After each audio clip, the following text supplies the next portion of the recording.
साथ ही हम आज कक्षा 7 में विषय हिंदी और पाठ 7 बढ़े कहानी के बारे में देखेंगे, जिसका साहित्य प्रकार है कहानी।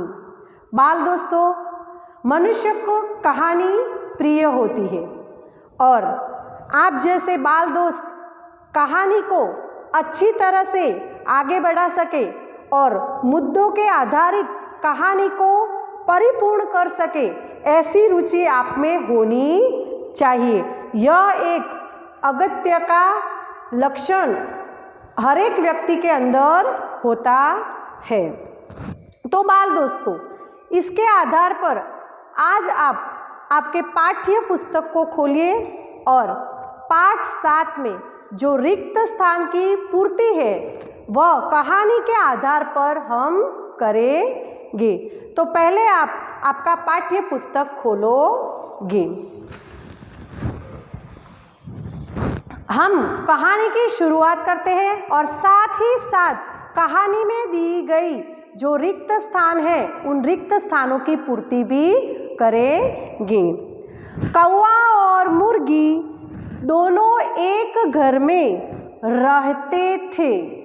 तो ये रहते थे, यह आपको जो ये शब्द है, यह शब्द आपको जो खाली स्थान दिया गया है वहाँ पर लिखना है। कौवा दाना लाता था। उसके बाद दूसरी जो खाली जगह है उसमें भी लिखना है मुर्गी भी दाना लाती थी।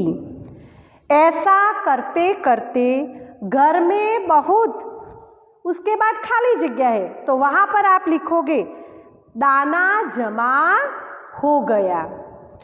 एक दिन कौवे ने, उसके बाद भी फिर रिक्त स्थान है यानी कि खाली जगह है तो वहाँ पर लिखोगे कहा मैं चावल लेने जाता हूँ, तू घर का दरवाज़ा बंद रखना, नहीं तो कोई दाने ले जाएगा।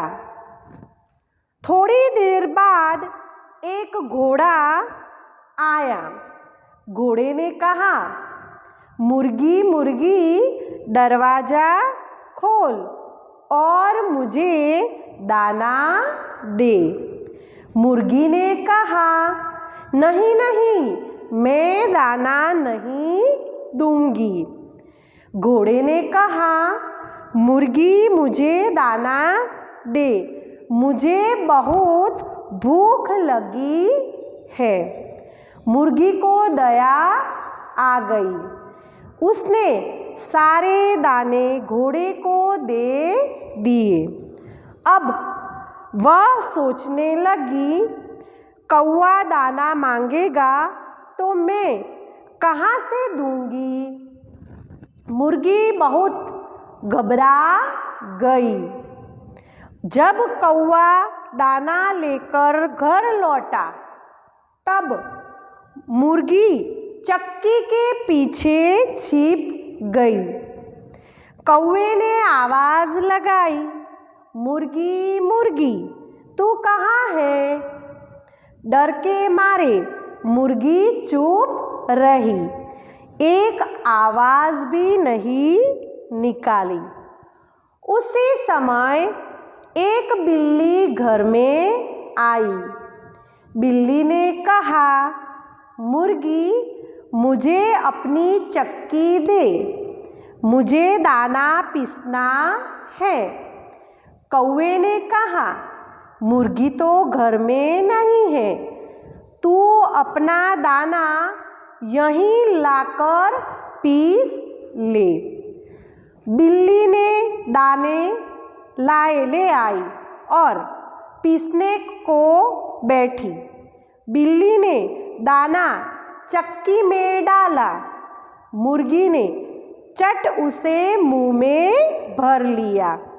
बिल्ली ने और दाना चक्की में डाला। मुर्गी ने उसे भी चट कर लिया। बिल्ली सोचने लगी पर आटा न निकला। यह देख बिल्ली बहुत दुखी हुई। बिल्ली ने सारी बात कौवे को बताई। कौवा भी बहुत चकित हुआ।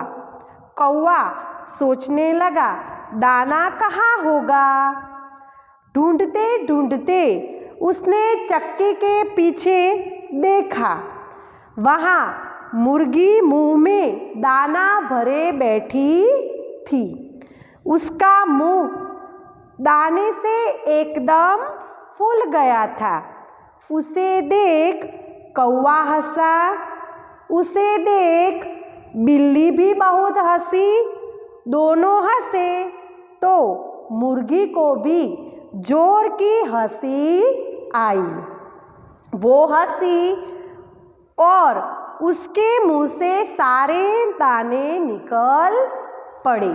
तो बाल दोस्तों, आपके पाठ्य पुस्तक में ये जो कहानी दी गई है वो कहानी पूरी नहीं है। वाक्य के अंत में या वाक्य की शुरुआत में खाली जगह दी गई है और उस खाली जगह में मैंने जो योग्य शब्द आते हैं उन योग्य शब्दों का मैंने प्रयोग किया और उन योग्य शब्दों को वहाँ पर रखकर मैंने जो कहानी है वह कहानी पूर्ण की है। इसी के आधार पर आपके मटेरियल में भी मैंने कहानी पूर्ण करने को कहा है। बाल दोस्तों, अब इस कहानी में जो भी कठिन शब्द आए हैं उन कठिन शब्दों को हम देखेंगे। तो यहाँ पर पहला शब्द है कौवा। कौवा तो उसका समानार्थी शब्द होगा काक। घर तो उसका समानार्थी शब्द होगा मकान, गृह। दाना यानी कि अनाज, अन्न। बहुत तो ज़्यादा, अधिक। डर तो भय, आवाज़, स्वर। समय तो वक्त, काल। इसके बाद हंसी यानी कि हंसना। दरवाज़ा, द्वार। घोड़ा तो अश्व, तोखार। भूख तो क्षुधा। दया तो कृपा, करुणा। इसमें एक आखिरी शब्द समूह है एक ही, अनाज पीसने का साधन, तो वह है चक्की। बाल दोस्तों, ये याद रखना, अनाज पीसने का साधन तो उसे हम चक्की कहेंगे। मटेरियल में दिए गए गृह कार्य के आधारित आपको आपकी स्वपोथी में जो गृह कार्य दिया गया है उस गृह कार्य को आप पूर्ण करोगे। नमस्ते।